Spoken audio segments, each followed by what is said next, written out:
You're listening to RevOps FM with Justin Norris. So let's face it, the sales leader has the hardest job in the company, although I think the marketing leader is a pretty close second. And I'd argue this because success in sales is black and white. Like you've either hit your number or you haven't, the DocuSign has come in or it hasn't. There's no credit for influence revenue or brand or MQLs. And while sales is hard enough as an individual contributor, at least you have some semblance of control over your destiny. But when you're the sales leader, your fate depends on other people. It's whether you can motivate, enable, and support a team of sellers to all hit their numbers. And for those of us that work in RevOps, we know that's not always the easiest thing to get all those sellers marching in the same direction. So it's not surprising that when you look up the average tenure of a sales leader, you see some crazy figures, things like 19 months.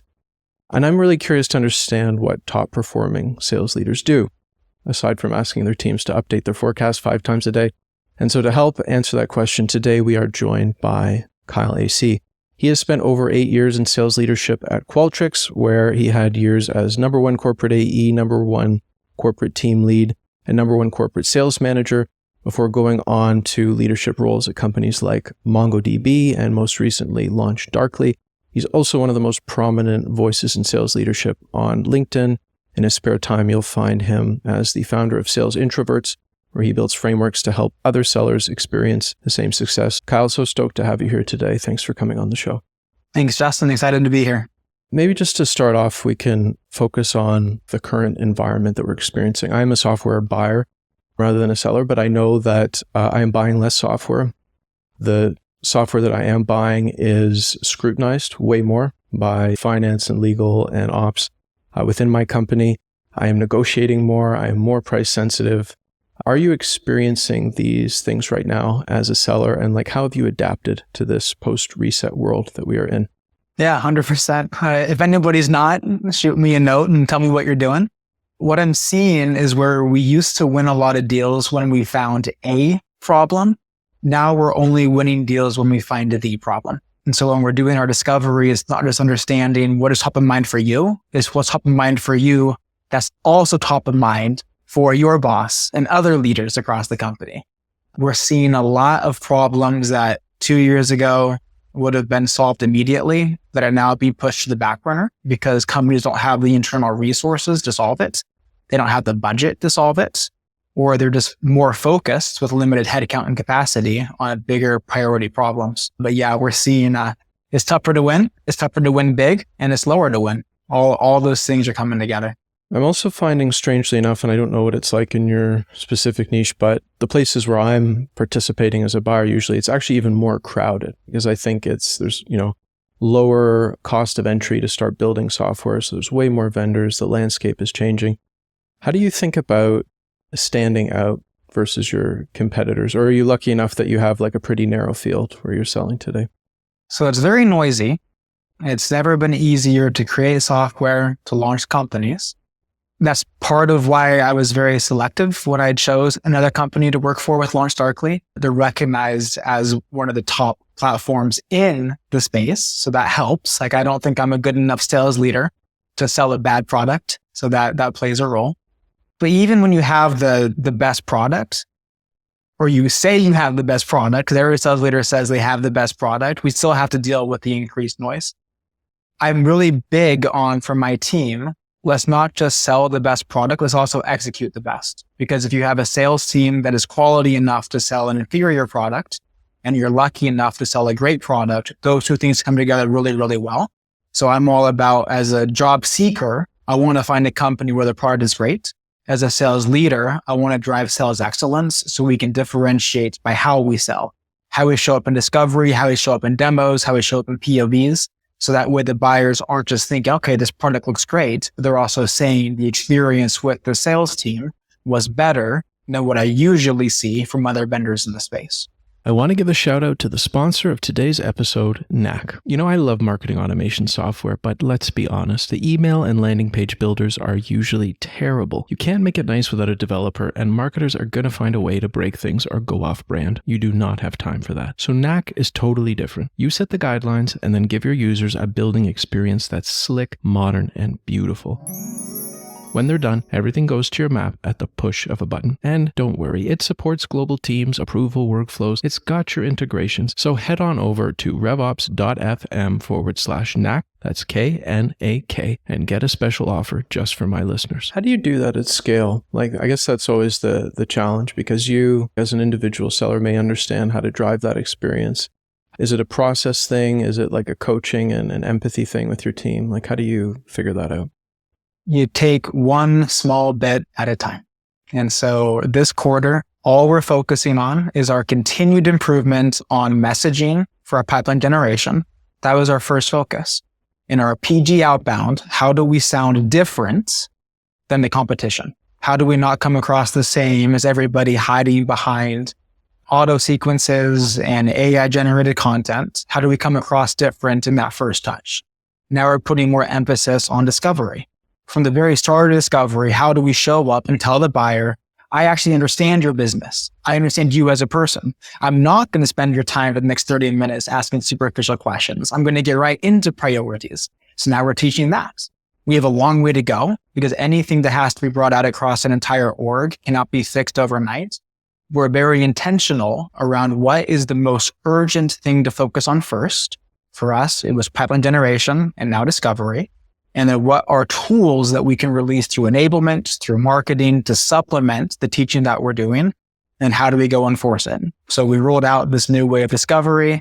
We did enablement. Now it's a scrutiny. Okay, reps, who's using it, who's not? I'm listening to calls. I'm doing call reviews. We're coaching because it's not great yet. We're not differentiating yet by how we sell, but we're going to continue to make improvements. When we fix that part of the process, we'll figure out then how do we differentiate by how we demo, by how we do POVs, and you keep going through the process. That's how you scale it. One very small piece at a time until you get people in the right spot, then you're on to the next. I love what you're saying. And I'd actually like to even just go deeper, because, you know, in RevOps, we're often a partner with the sales leader in helping design and roll these initiatives out. I face these challenges firsthand. So maybe just starting from the beginning, like what you described, let's take discovery, because we can all understand that one. You want to improve it. How do you think through like the training or the framework that you're going to design up to the point of like releasing it and like trying to get this into the heads of all those people that you're working with? So you start with the outcome in mind. What are the takeaways that we as sellers selfishly want to have from the call? And then more importantly, what do we think that the buyer wants to get out of the call? And then you design it from there. And so we worked closely actually with RevOps, worked closely with marketing around, okay, what are the things that buyers most frequently want to understand after a first call with us? How can we bring them that context immediately in the conversation without falling into presentation mode, without going into a premature demo? Then, what are the questions that we need to ask to understand their priorities, their current states, and how they're measuring the negative consequences of their current state to see if we even have a priority worth going further into? Then how do we marry those together? How do we bring together the information that we know the buyers want to get quickly with the questions that we want answers to quickly, and orchestrate it in a way where in a 30-minute conversation, we leave, do we have a priority worth solving? And is the buyer confident that we're a likely enough solution to solve it, that they want to invest more time with us?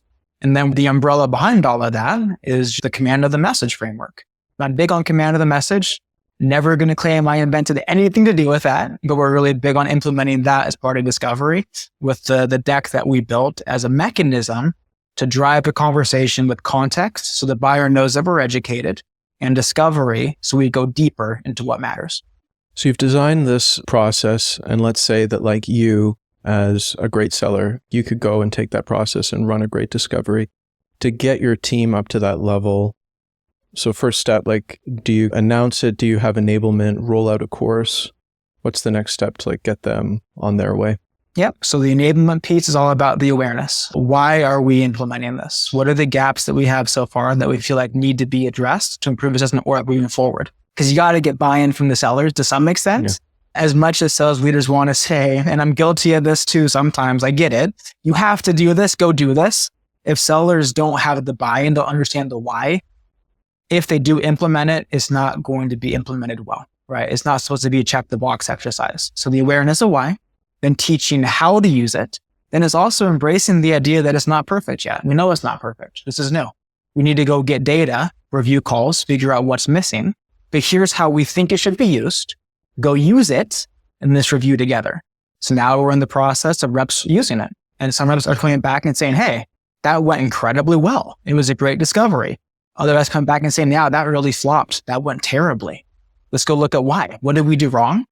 What's wrong with the tool? What's wrong with our process? And then we calibrate.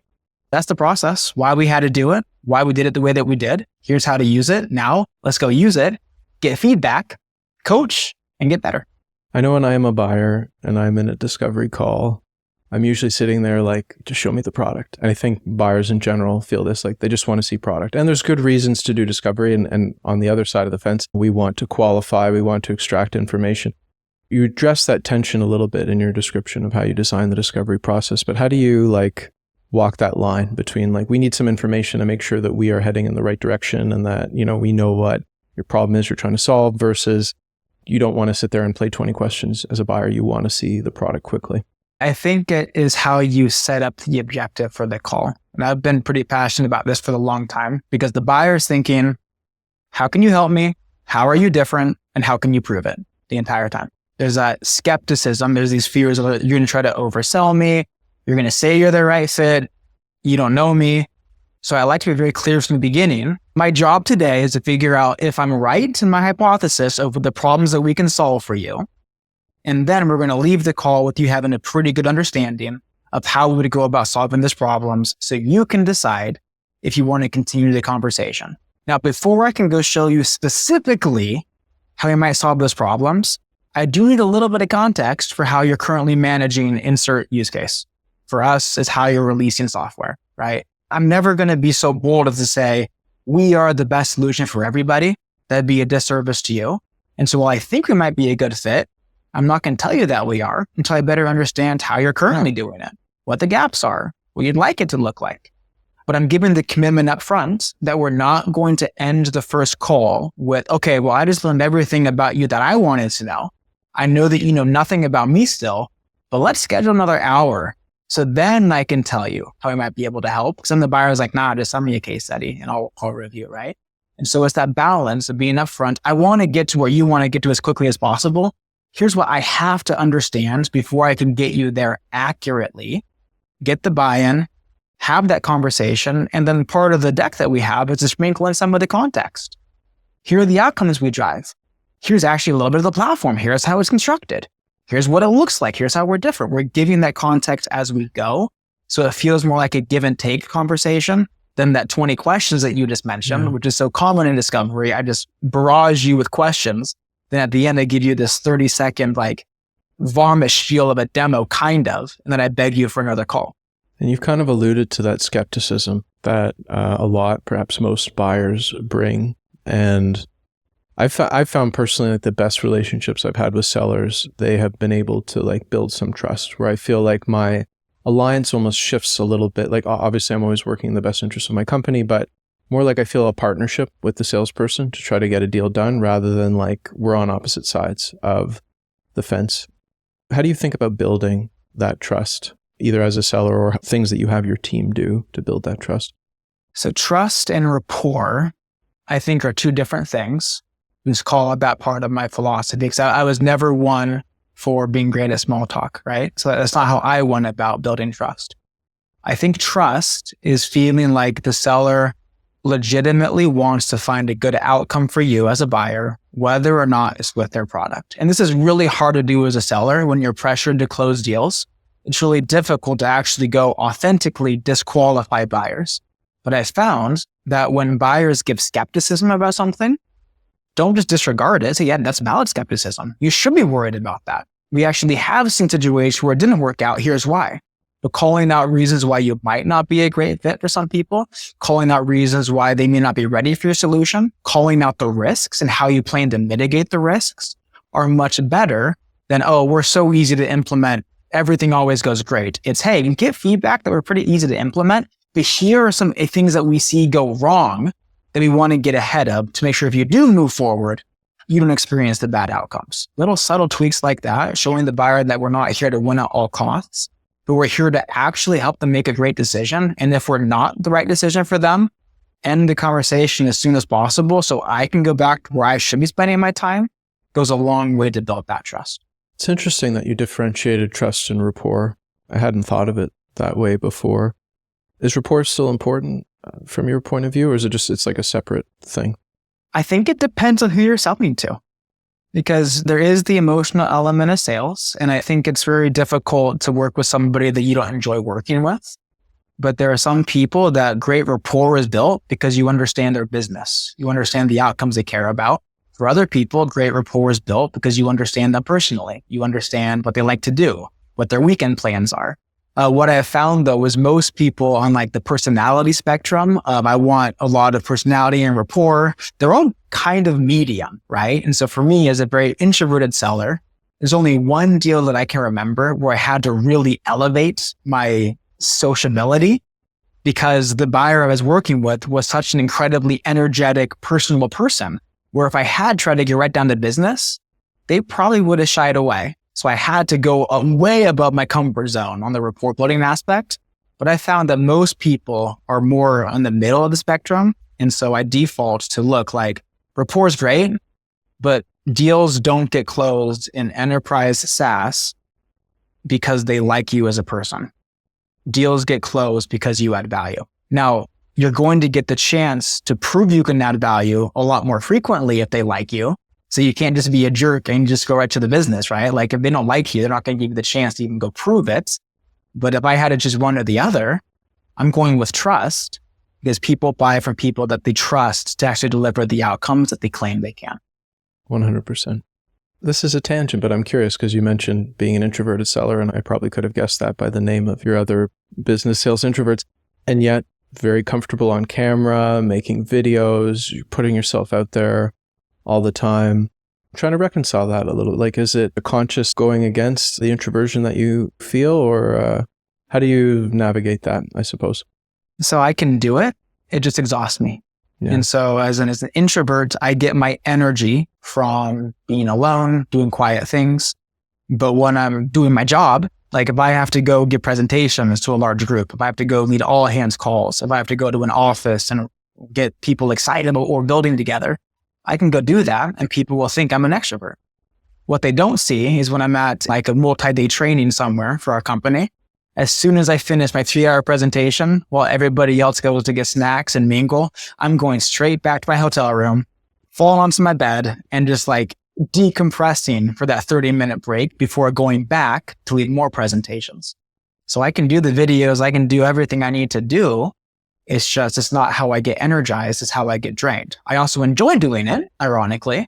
It just comes back down to where I get energy versus where I need to go, what I need to go recover from.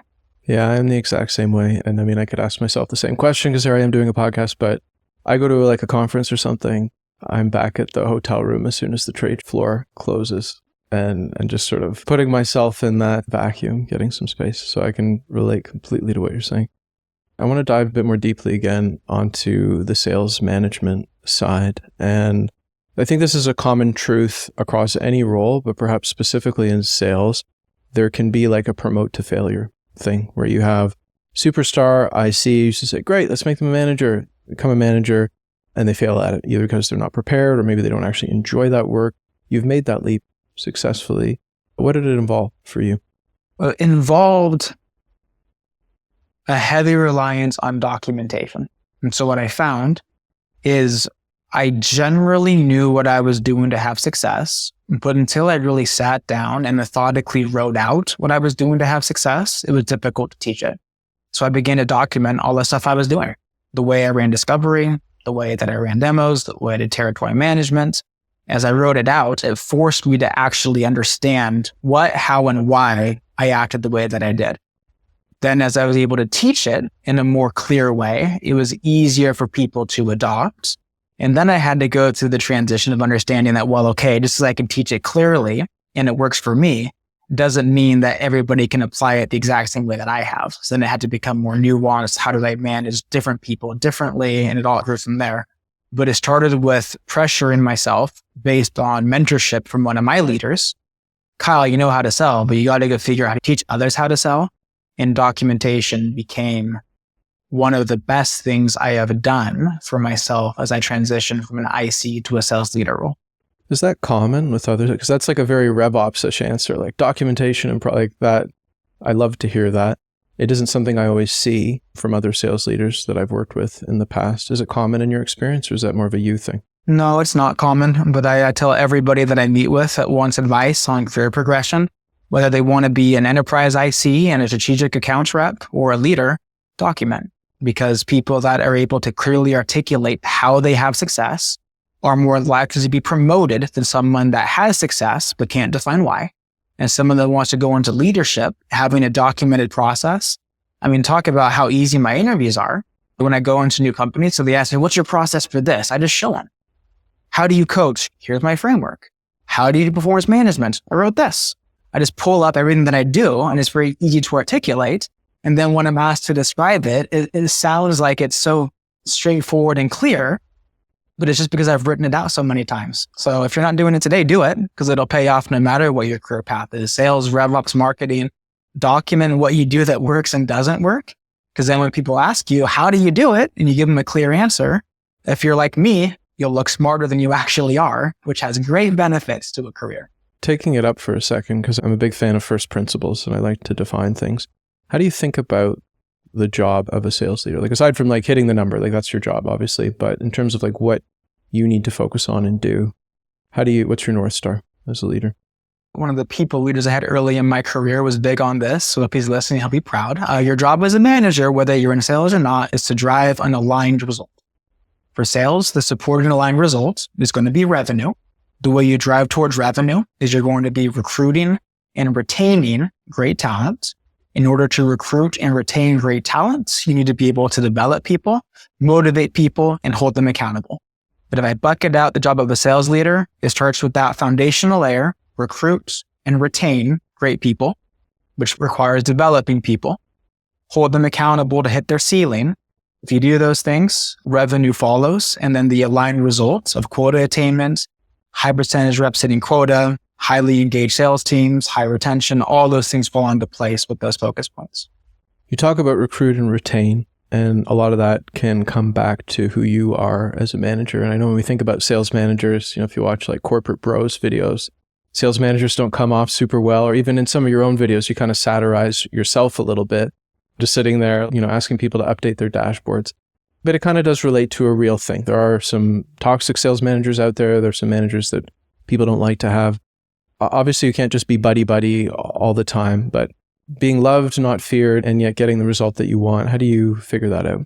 Part of it is recruiting the right people, because the right people are going to be good with being challenged and held accountable to the right behaviors. If you recruit and retain the wrong people, then you're going to be forced to balance being the friend versus being the cheerleader, and it's very difficult to go have the hard conversations around accountability. So recruiting the right people really is the foundational pillar there. Then from there, when you have the right people that want to be challenged, want to get better, I hold myself to as high of a standard for developing my people as I hold them accountable to the effort I need to be successful. And so I love to go do call reviews with reps. I love to go diagnose their deals. I love to go help. I love to go help with pipeline generation. I'll send LinkedIn videos. I'll make cold calls. I'm not great at those things right now, but I'll still try. I want to do the work so that people know that I'm bought in. But what I've found is when you're all in on developing people, when you're very clear on expectations and why they are expectations and why they matter, and the reps buy in that they matter, but you combine great development focus and great accountability to the right metrics, then you get reps that progress, begin to see wins. As they begin to see wins, they buy in more to what you're rolling out.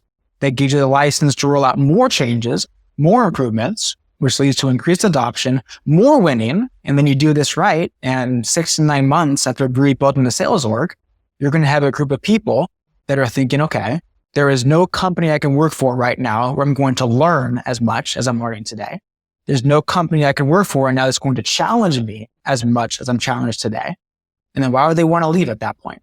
Last November, I watched as my LinkedIn feed blew up with posts from people at Mopsapalooza. They were raving about the conference and having the best time. Don't miss out like I did. This November, Mopsapalooza is back in sunny Anaheim, California, and it's going to be the marketing ops event of the year, packed with hands-on learning from real practitioners. This is the only truly community-led, tech-agnostic MOPS conference out there. It's got the best speakers, the best networking, the best social events, maybe even a trip to Disneyland. This isn't your 50,000-person tech company conference. It's an intimate gathering of folks who are in the trenches every day, and registration is capped at 700 attendees. Tickets are going fast, so go to revops.fm/MOPS. That's revops.fm/MOPS to sign up today. You talk about the right people, and coachability, obviously, based on what you're saying, is a very important part. What other criteria do you look at to identify the right people? So right people will vary based on the company that you sell for. Right now, what is consistent for me is the traits. So you're looking for coachability, you're looking for high EQ, you're looking for grit, work ethic. Like I never want to have reps that I need to remind to work hard. I don't want to prod people along. That's not a good use of my time or their time. So that the traits are pretty consistent. Where it differs a little bit based on the company that I lead for are the skills, because transferable skills do matter when you're looking at complex sales cycles and larger deal sizes. And so for me, I'm looking for proven understanding of sales process. It doesn't have to be my sales process, but it does need to be an understanding of how to methodically approach a deal. So I'm not starting from scratch with a seller. I need to have a proven ability to generate pipeline. They need to know how to cold call, do good emails, use multi-channel, and they need to have some level of technical acumen. We sell to developers. Developers do not inherently love talking to salespeople, and you quickly lose them if you have no grasp of their world. And so while I don't expect a seller to come in understanding our product from day one, I do need them to have some level of understanding of the technical landscape or the ability to quickly learn it. So when I'm hiring, I'm looking for all the traits I care about. Those are non-negotiable. And then I'm looking for at least 2 of the 3 transferable skills. Because if I hire somebody with all the right traits and none of the skills, they will ramp so slowly that they will likely get discouraged and give up before they have success. If I get somebody with the right traits and at least 2 of the 3 skills, they'll ramp quickly enough to have that motivation, that desire to keep going, and will be set up for success within the org. I like the division between traits and skills. Skills obviously are things that are learned. Nobody comes into the world with those skills. In terms of traits, do you think that people are kind of born with them, or are those things as well refined and learned over time, in your opinion? In other words, are great sellers born or made? Great sellers are definitely made.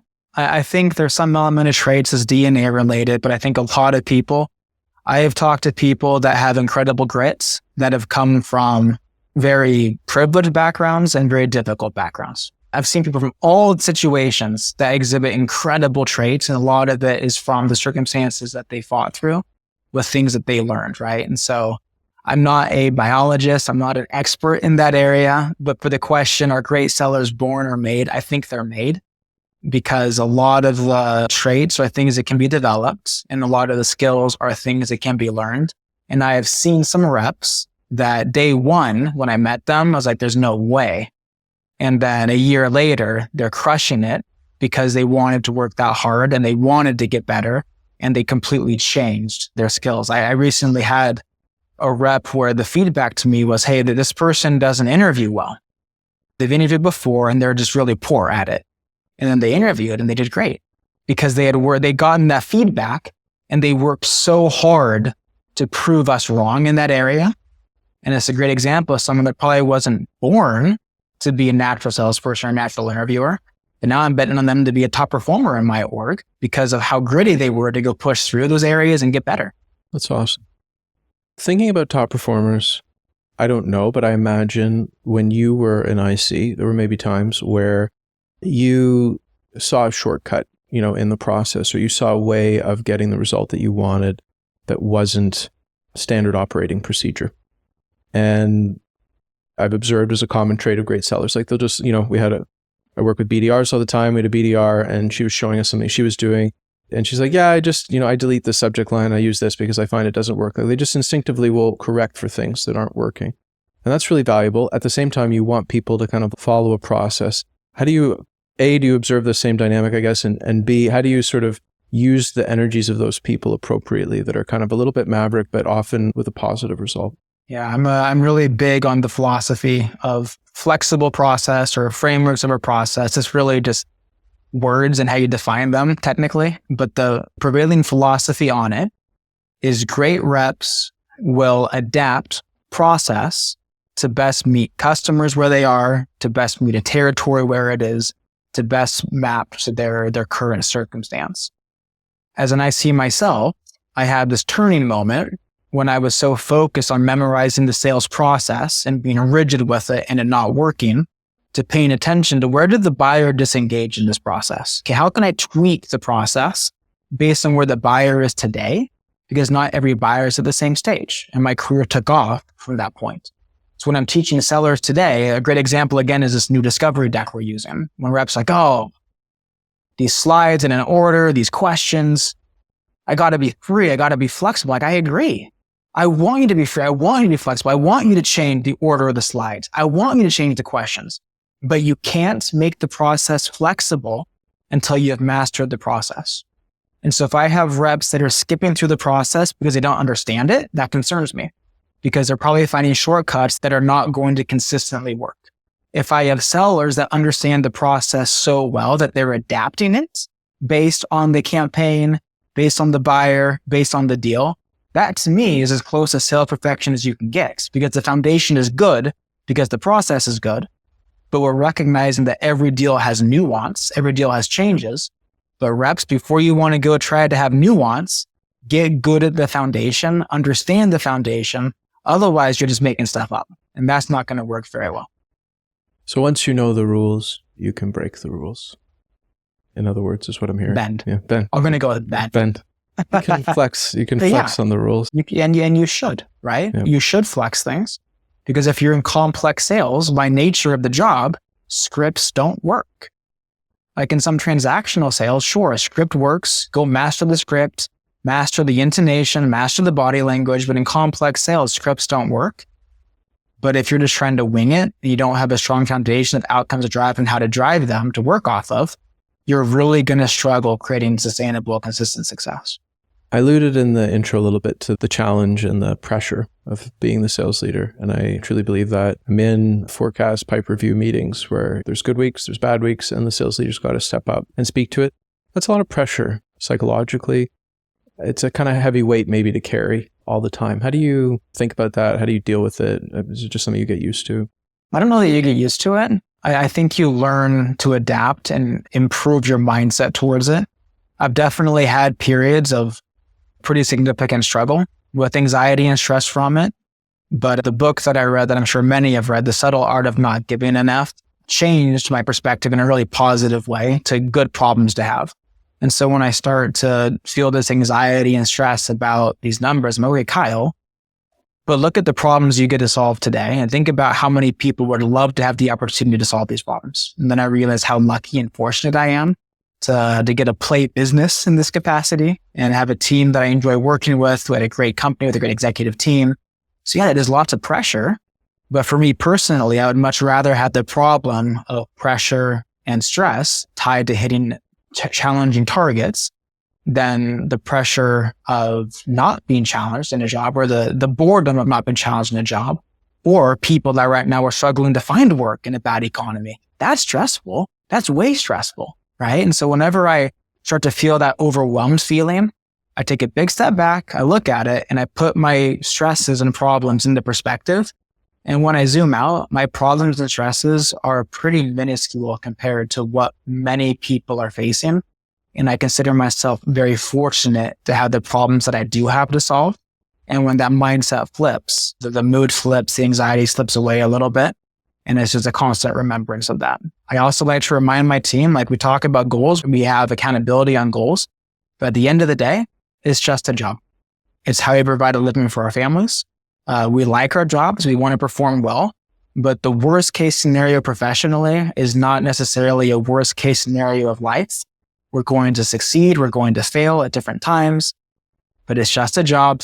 We're lucky at the problems that we have to solve, and let's do the best we can together and try to have a little bit of fun along the way. And that mindset has served me quite well as I've moved into technically more stressful jobs in my career while still maintaining somewhat of an even keel. That's a really healthy point of view. You put out I thought it was a really funny video, a satire of a day in the life of a sales leader. But I'm curious, maybe there's some similarities, maybe not. But what does the real day in the life look like for you? Like, how do you organize your time and what are the things you focus on? Yeah. So a lot of meetings. If you want to be a leader in sales, especially the second line, third line level, it's a lot of meetings. So I'm meeting with my leadership team to understand the health of their team. We're talking about their people. We're talking about development. We're talking about their quota coverage, talking about numbers. A lot of meetings with cross-functional leaders. So making sure we have alignment with marketing, enablement, with RevOps. So a lot of making sure that the goals that we're setting are complementary to each other and that we're rowing the same direction, not different directions. A lot of interviews. So I spend a lot of time interviewing candidates, a lot of time recruiting, but really most of my days are filled with nearly back-to-back meetings across the day. And then I do the rest of my work when I'm not in meetings all day. And that's just catching up on administrative stuff, like making sure that territory assignments are getting done, making sure that compensation plans are all set correctly, making sure that territories are allocated to the right. There's all sorts of things that go into that above and beyond just the meetings. But yeah, a day in the life of a VP of sales is probably not as glamorous as many people might think it looks like. A lot of Zoom. You manage both BDRs and AEs. There are full cycle AEs. There are ways of dividing up the role. How do you think about running a motion across both those types of sellers and how to work with them together in the most effective way? That is the right now big question because I'm new to this world. This is my first time leading an SDR org. So my first priority as I came in to launch Starkly was to go hire somebody to help me build out that org. Found a great leader that has run global SDRs before that reports to me and is help us structure that. It's interesting because the SDR to AE conflict is often AEs saying, well, the meetings I'm getting aren't good. It's a waste of my time. With the SDR saying, accept my opportunity, I hit my numbers. And I get to kind of sit in between the two. And I can have the mindset of, okay, well, the SDRs, I don't want an org where I'm going and telling the CFO, oh, we generated $15 million of pipeline. And then he asks, well, how much closed? And I kind of whisper a really small number and then kind of duck away. I want to have an org that produces revenue. So part of that is a tight alignment for what good looks like. But it's also recognizing that when an SDR is reaching out to an enterprise account, the first person we get a meeting with is probably not going to be the end decision maker for a purchase. Part of the job of the AE is to go hold those meetings and get a point of view for the account that we can then use to go get higher in the account. And so I'm really trying to find the right rhythm for that. How do we incentivize the right behavior where AEs and SDRs actually work together on accounts rather than an AE delegating accounts they don't want to call themselves to the SDR? And then how do we make sure that we look at the initial SDR set and the account as the start to a broader conversation, not a pass-fail? Is this the champion to drive forward a purchase of our software for 6 or 7 figures within an enterprise account? The other aspect to it, I think, besides the revenue production piece, is I really want the SDR function to become the main place I hire talent out of for AEs. And so a big part of that is building out a sales readiness program where the SDRs come to my team being the best at pipeline generation in the entire business. They've mastered that, but also being quite proficient with discovery. I don't need much more than that to begin with, but I do want to close the gap from them just being good at PG, not knowing discovery, to day one, they can generate quality pipeline and they can run quality discovery and then loop in ecosystem to help support them the rest of the way. So a lot to figure out as I move into this world, but it's fun having the different perspectives of an AE leader as well as an SDR leader as we think about targets, incentives, how we hire, how we retain, all those aspects. I think about very similar problems in my role, interestingly enough, and like finding that right place to put the dial where like you don't want AEs wasting their time, but you also, one of my coworkers has a good example of like AEs who just want to like jump up and like hover above the rim of the basketball net and just wait for the ball to land there so they can stuff it into the net and claim all the credit. How do you think about calibrating the qualification criteria of what makes it through that gate to an AE so it's neither too stringent nor too loose? Right now, we just have it as sales accepted opportunities, which is pretty early in the stage. The benefit to that is it's more controllable for the SDR function. I don't like having call plans and targets with too much of it being left up to another org to execute. The downside to that is it can drive artificial behavior of just trying to land meetings that are just good enough to be qualified. And so really it requires a constant feedback loop from, hey, we're hitting the targets, but for the stakeholders that my org supports, does our hitting targets lead to meaningful outcomes for you? If not, then we need to continue to qualify how we structure either the target or the definitions of the target or our approach altogether. Maybe in a future podcast, I'll be able to roll out the answer to SDR compensation and modeling to align incentives perfectly. I don't have that answer today. I have some opinions on it. Like I'm opposed to having a heavy compensation model tied to quota, having revenue closed because it's too lagging and too out of control for the SDR. Yeah. I've also, though, seen downfalls to having it being too premature in the sales cycle because it leads to a lot of production, but not revenue. Because at the end of the day, right now, every business is looking at these different functions, especially in revenue. And the question isn't how much pipeline do they generate or how many SQOs do they generate, but it's what's the payback period? What is the cost of the org compared to what is the production of the org? And so I really need to make sure that as we're building out the infrastructure for the team, the approach of the team is with revenue in mind and with development in mind. Because if I can show the organization a business where we're bringing revenue to the table, at least enough to support the growth of the org, and we're fostering the next generation of great sellers that launch darkly, I will feel fantastic about the SDR function. When we think about the role of the AE in terms of having ownership of the full cycle, let's say alongside the BDR, there's kind of 2 points of view I've observed. Like I've had Brian Lamont on the podcast before. He's a great AE. And his point of view was, I always want to have control over my own destiny. So I'm always going to do some level of outbound and pipe generation myself. There's an opposing point of view I've seen expressed where it's like that is, a waste of time of like a great AEs. They should just be focused on closing. And so there's that duality. How do you think about this? I definitely align more with my friend Brian on that. Great AEs, like the top 1%, will find a way to succeed against their number with or without any support from inbound, partner, CS, whatever. I don't know, though, that it's possible to build a decent-sized sales org in a complex environment where the AEs are solely responsible for their pipeline. And so I love a company where they recognize that, yeah, AEs need to generate pipeline, but we also need to support them. And so I love a mix.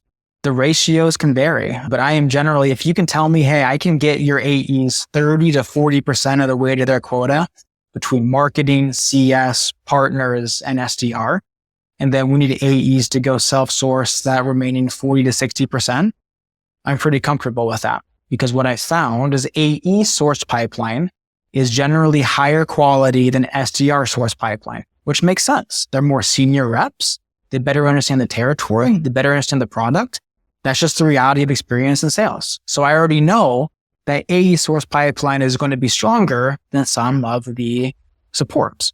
Then inbound, we don't always have control over that. There's seasonality to that. And if inbound plummets and your quota attainment plummets to the same degree, that's a problem on how you control your destiny. And so I love AEs that recognize that, yeah, I would love great support from inbound. I would love great support from CS and SDRs. But if I don't get it, I'll make up the difference. And that's a big topic right now at Launch Darkly. It's, hey, here's the support we get. Here's the gap to close. And here's what we have to do as an AE org to get there.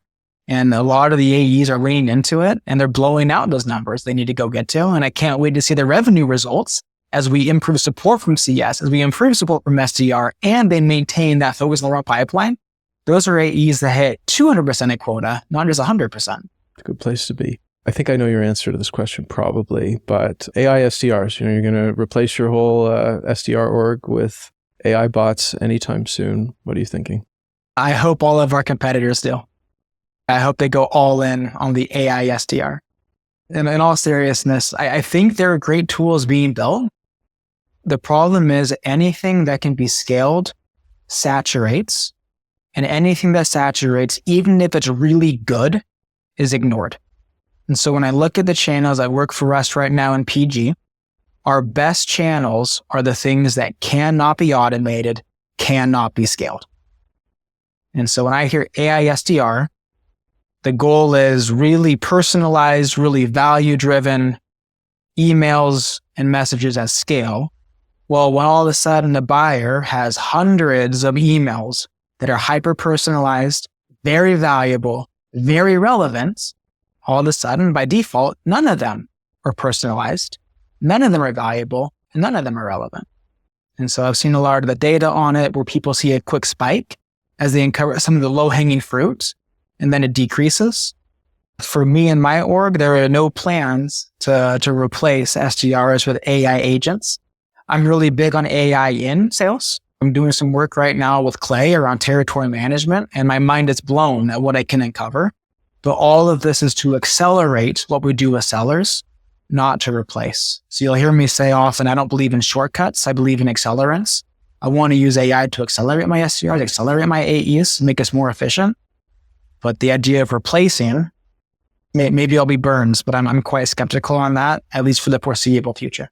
No, I think you're right. And I think as an accelerant, as an aid, as a way of automating work that is repetitive, that can be automated as an assistant, I think that makes total sense. But yeah, the output that I've seen from evaluating these tools to fully have AI SDRs, I've not seen anything that I'd want to expose to my audience. Let's think a little bit about the relationship with sales ops or with RevOps. We've alluded to it a few times. I've had Cody Guyman on the show before. I know you worked with him at Qualtrics. He actually introduced us. Great revenue operator, really insightful guy.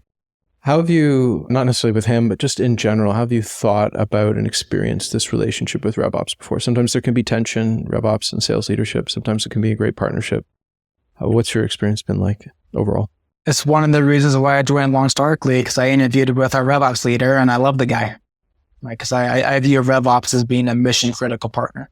I cannot make good decisions without great data, or I can't form good hypotheses, I should say, without good data.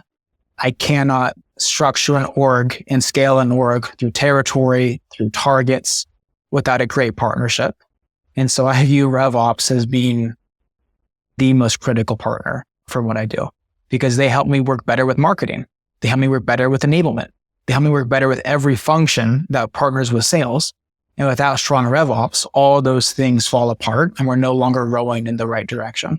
I always joke that in a different universe, there's another Kyle that's just a little bit smarter than this version of Kyle. And he's our RevOps leader. He's not in the sales. He's in our RevOps. I love this stuff. And Curran, if you're listening to this, you know that I love working with your team. Y'all are a highlight for me. So there's probably some RevOps folks listening to this right now that are thinking like, gosh, I wish that I could have that sort of relationship with my sales leader. And obviously there's the sales leader themselves has a component, part to play in that. From the RevOps side, what would your advice be? Like if you were designing your perfect RevOps partner, what are the things that they should do to provide maximum value to you as a sales leader? Transparency is big, like especially when you come down to things like target setting. It's like, hey, when you share targets with me, give me the assumptions you're making. Help me understand the projections you're making. Be human about it. Let's talk through things. Like it's always nice when you're talking about quotas and you're understanding, you're balancing the needs of the business. You're balancing what morale will happen. With comp plan stuff, it's similar. Because as a senior sales leader, you don't want to over-index to sales, right? You do want to run a healthy sales org to support a growing company. But you also want to put out a plan where your people can have tons of success and make a lot of money. And so having that transparency aspect around target setting is huge. Because oftentimes I've seen RevOps teams make decisions off of bad assumptions, and we didn't hear about the assumptions they made until it was already rolled out and a lot of damage was done.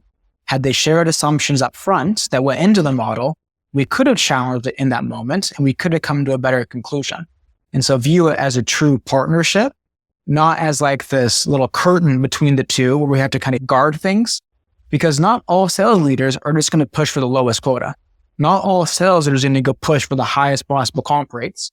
We understand the balance of the business, But if you're not transparent with everything going into the models, you're going to miss out on valuable insight from the sales side that if you understood would probably change those models and those projections. So that's the biggest piece. Be a partner, not a policy maker and an enforcer.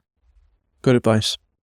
Maybe just in closing, last question we have time for. You've built a really interesting side hustle with Sales Introverts, a huge audience for yourself. You have 65,000 followers on LinkedIn. I see you all the time there. You get lots of engagement on what you're doing, a lot of positive feedback, it looks like.